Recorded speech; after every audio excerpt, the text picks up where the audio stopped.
महाकुंभ में मोनालिसा को मिली धमकी, रोते हुए सीएम योगी से मांगी मदद। तुरंत महाकुंभ में पहुंच गए सीएम योगी, धमकीबाजों की हालत हुई खराब।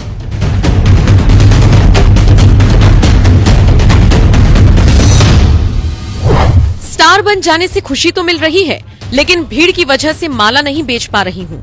इससे काफी नुकसान हो रहा है। परिवार यहाँ पर कर्ज लेकर लाखों का सामान लेकर आया हुआ है। मध्य प्रदेश की इस बेटी की सुरक्षा सुनिश्चित की जाए ताकि अपने परिवार का पेट पालने के लिए माला बेच सके। कुछ यही बोलते हुए मोनालिसा भावुक हो उठी और महाकुंभ की वायरल गर्ल मोनालिसा ने अपनी जान को खतरा बताते हुए मुख्यमंत्री योगी आदित्यनाथ से सुरक्षा की गुहार लगाई। मोनालिसा अपनी खूबसूरती की वजह से रातों रात स्टार बन गई हैं, लेकिन वायरल होने के बाद से बढ़ती भीड़ की वजह से वो महाकुंभ छोड़ने को तैयार हैं। लेकिन जैसे ही मोनालिसा ने सीएम योगी से मदद मांगी, उसी बीच सीएम योगी भी प्रयागराज महाकुंभ में पहुंच गए और महाकुंभ का हवाई सर्वेक्षण भी किया।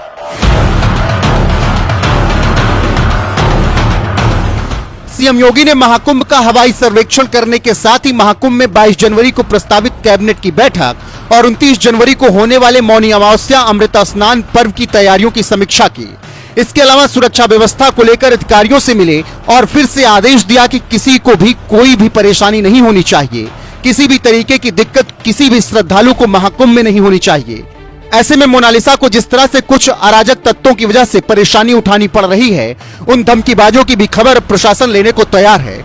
मतलब साफ है कि जो भी महाकुंभ में बवाल करने की सोचेगा, अराजकता फैलाने की कोशिश करेगा, किसी को परेशान करेगा, किसी बेटी के लिए मुसीबत खड़ी करेगा, तो उन सब का हिसाब अब किया जाएगा। ऐसे में महाकुंभ में पहुंचे सीएम योगी आदित्यनाथ ने कई बड़ी बातें भी कही हैं। सुनिए उन्होंने प्रयागराज की धरती से क्या कुछ कहा है।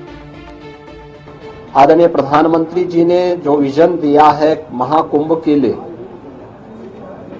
उसको स्थानीय स्तर पर लागू करने के लिए सभी लोग पूरी प्रतिबद्धता के साथ कार्य कर रहे हैं। और मैं आपको इस बात के लिए धन्यवाद दूंगा कि प्रयागराज की छवि को एक पॉजिटिव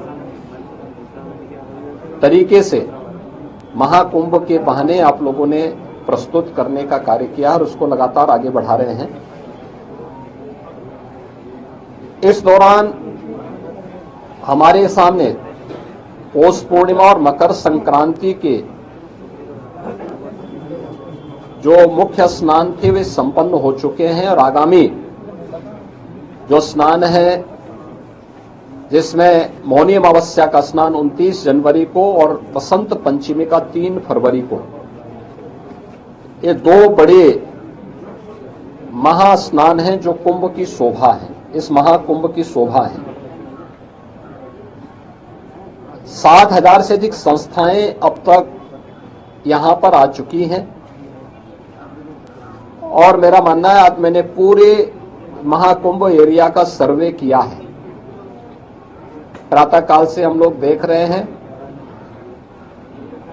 यहां पर जो लोग आज संगम तट पर स्नान करने वाले श्रद्धालुओं की संख्या और यहां पे रहने वाले कल्पवसंतों, कल्पवासियों और अन्य संस्थाओं से जुड़ी हुई पूरी संख्या को अगर हम देखेंगे तो यह बढ़ करके लगभग 1 करोड़ से अधिक लोग आज के समय में यहां पर मौजूद हैं।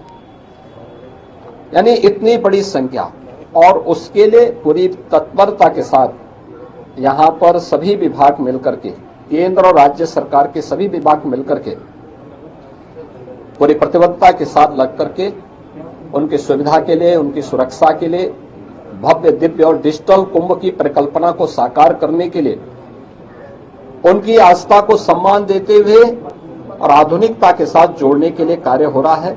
आज इन्हीं सब मुद्दों पर बीच में यहां पर प्रदेश सरकार के वरिष्ठ अधिकारी, चीफ सेक्रेटरी, डीजीपी और अन्य अधिकारियों को भी हम लोगों ने भेजा था।